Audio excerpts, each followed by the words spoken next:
Former Prince Andrew is now in police custody. He was arrested following an investigation related to the Jeffrey Epstein files. He is accused of allegedly sharing confidential information with the late sex offender Jeffrey Epstein.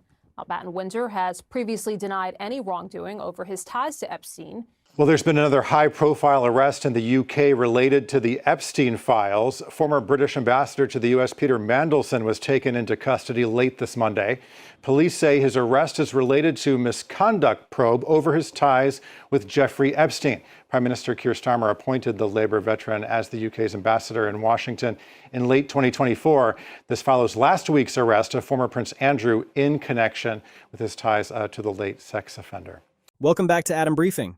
And if you think you've heard everything about the Epstein scandal, buckle up, because what's happening right now changes absolutely everything.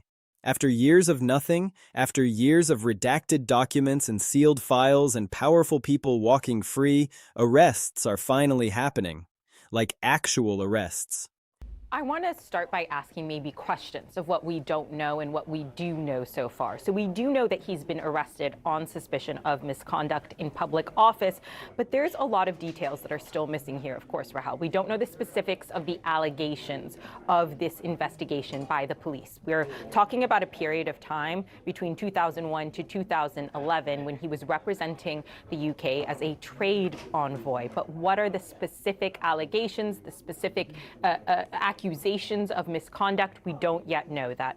What information actually prompted Thames Valley Police to make this arrest? That's the key question here, because we understand that they have been assessing this claim for some time now, I would say a period of days. That latest trove of emails where we see these allegations come to light has been out for a few weeks now. So what was the trigger? Prince Andrew, a literal member of the British royal family, just got taken into custody in the UK. Congress just dropped subpoenas on Epstein's inner circle, the billionaires and lawyers who ran his operation and covered for him. And Trump's Justice Department? They're getting absolutely eviscerated in court and in Congress. Thank you very much indeed in hosting us this morning.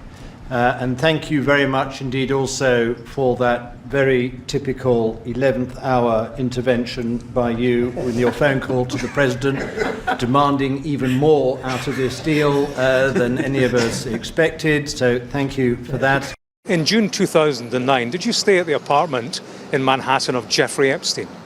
I'm not answering any questions about him. He was in jail at the time for soliciting prostitution from a minor. And my knowledge of him is something that I regret. I wish I'd never met him in the first place. Why did you have an association with him? Because he was in jail at the time. Why?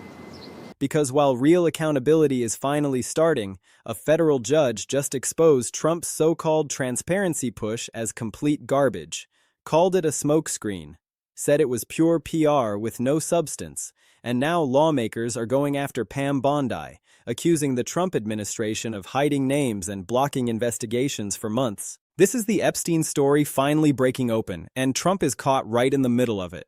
Let's start with what just went down on February 18, 2026. Prince Andrew, the guy who was literally royalty until he got stripped of everything, gets arrested in the UK. The charges? Misconduct in public office. Specifically, they're saying he shared confidential official documents with Jeffrey Epstein. Think about how massive this is. This isn't about some vague association or social connection. This is a senior member of the royal family, someone with access to classified information, state secrets, being accused of handing that over to a convicted sex trafficker. This is the kind of thing people said would never happen, the kind of thing conspiracy theorists talked about for years. And now it's real. It's actually happening. A prince is in custody. But that's just the beginning. Over in the United States, the House Oversight Committee isn't playing games anymore. January 22nd, they issued subpoenas to Epstein's inner circle, Les Wexner, the billionaire who owned Victoria's Secret and funded Epstein's entire lifestyle for decades. Darren Indyke and Richard Kahn, Epstein's lawyers who controlled his estate and knew every detail of his operations. All three of them are now legally required to testify in February and March. And Democrats on the committee are making it crystal clear, We're not stopping until we get answers. This isn't a fishing expedition. This is Congress going after the people who actually know what happened. Now here's where it gets wild. While all this accountability is finally happening, while arrests are happening and subpoenas are flying, Trump's Justice Department is getting exposed for trying to block the whole thing. Because remember, when Trump started his second term, he made a huge deal about Epstein transparency. He said he was going to release the files. He said the American people deserve to know the truth. He positioned himself as the only one brave enough to take on the elites and expose the whole operation. But what actually happened? February 11th, Pam Bondi gets dragged in front of Congress, and lawmakers are furious. They're accusing her of hiding names of Epstein associates. They're saying the files Trump released were so heavily redacted, they're completely useless.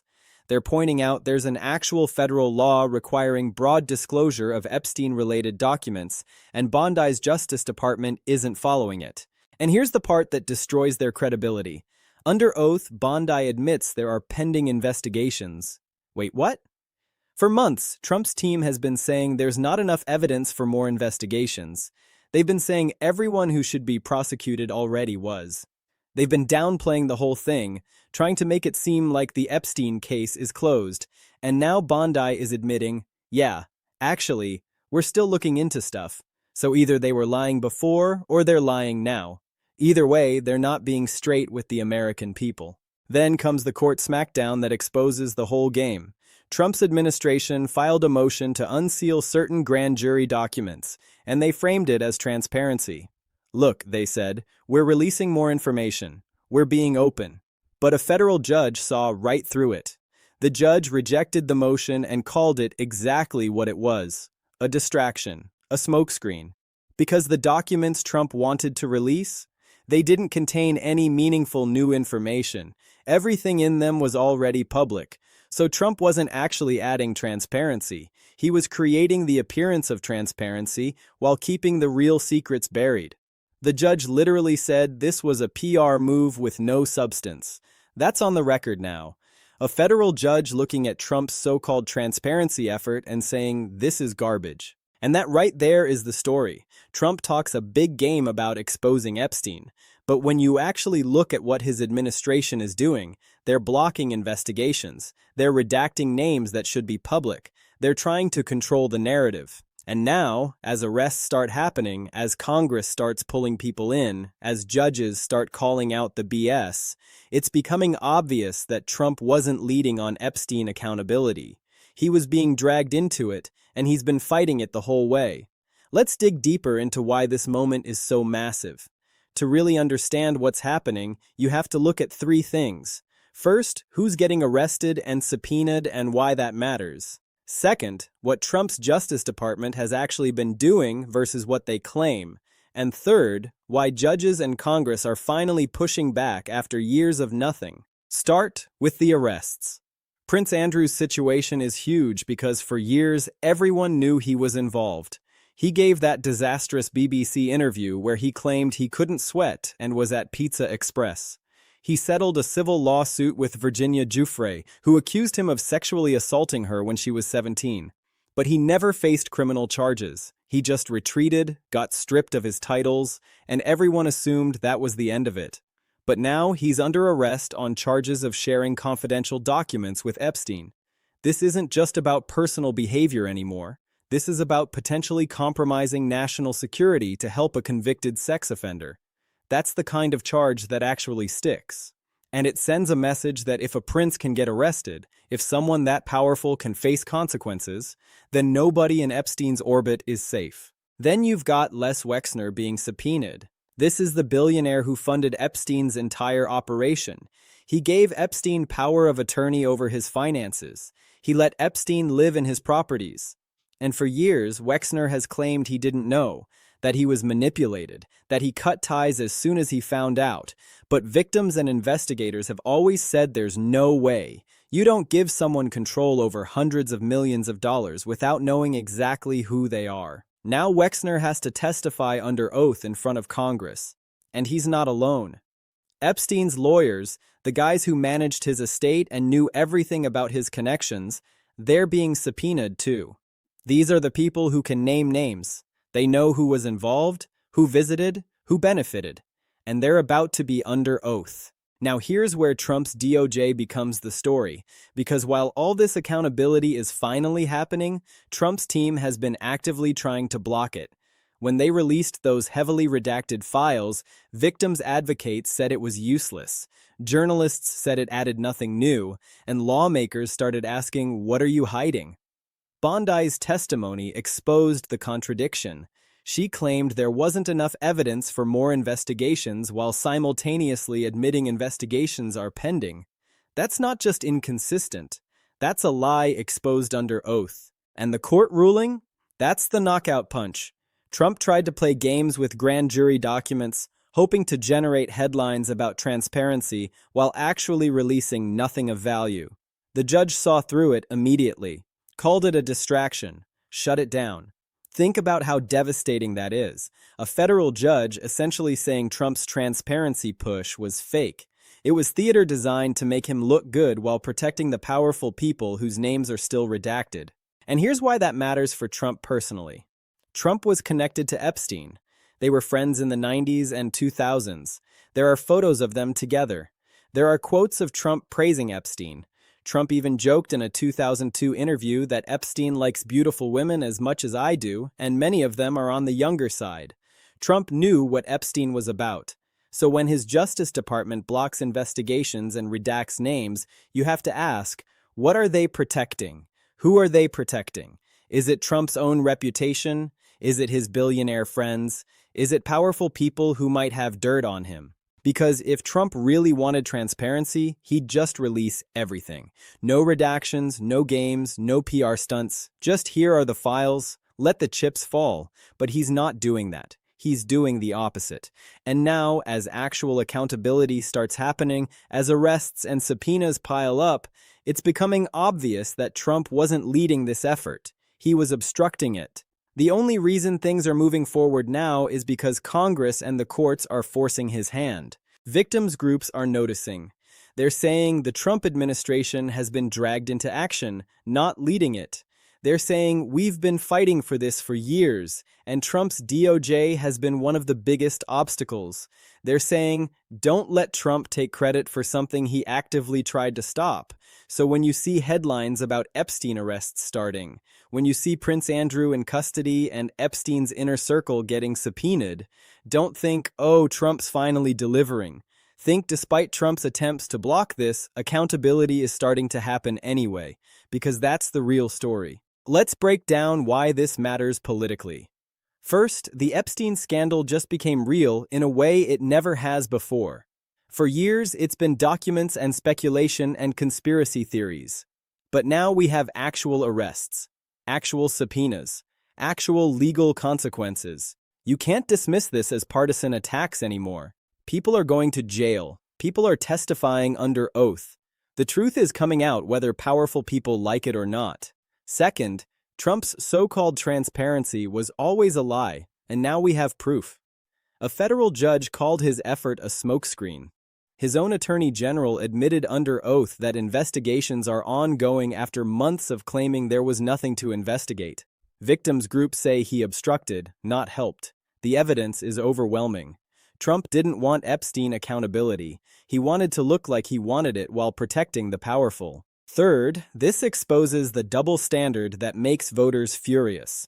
Billionaires and princes get protected while regular people get thrown in jail for minor offenses. Trump ran on draining the swamp, on taking on the elites, but when he had the chance, he protected them. He covered for them. And voters are watching. They see Prince Andrew getting arrested and they ask, why did it take this long? Why did Congress have to force the issue? Why didn't Trump's DOJ do this on their own? The answer is becoming impossible to ignore. Trump never wanted real accountability. He wanted the appearance of it. And fourth, this becomes a massive issue for 2026. Democrats are going to hammer this relentlessly. They're going to say Trump promised transparency but delivered a smokescreen. He promised accountability but blocked investigations. He promised to drain the swamp but protected the swamp creatures. And every Republican candidate is going to have to answer for it. Defend Trump and you look like you're defending Epstein's associates. Distance yourself and you lose his base. There's no good answer.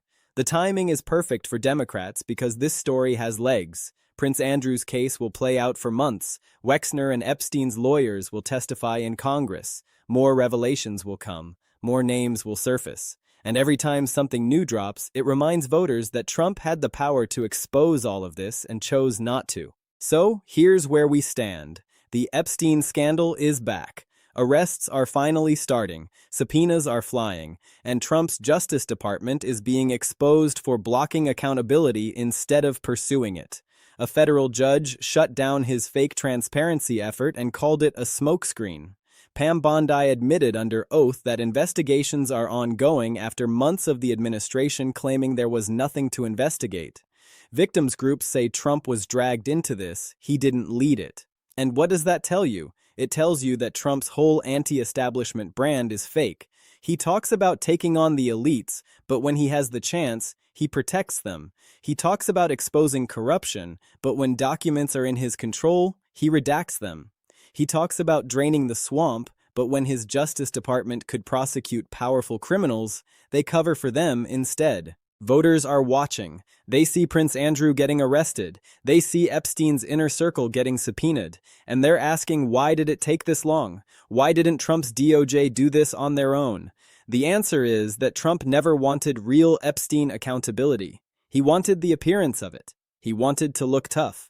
But when it came time to actually do something, he protected the powerful instead of prosecuting them. And that's the story. That's what matters. Trump got shut down in court. His transparency effort was exposed as a smokescreen, and while his administration tried to cover things up, arrests are finally starting anyway, not because of Trump, despite him. If you made it this far, hit that subscribe button and turn on notifications because this story is just getting started. More arrests are coming, more documents are dropping, more powerful people are about to face consequences, and trust me, you're not going to want to miss what happens next.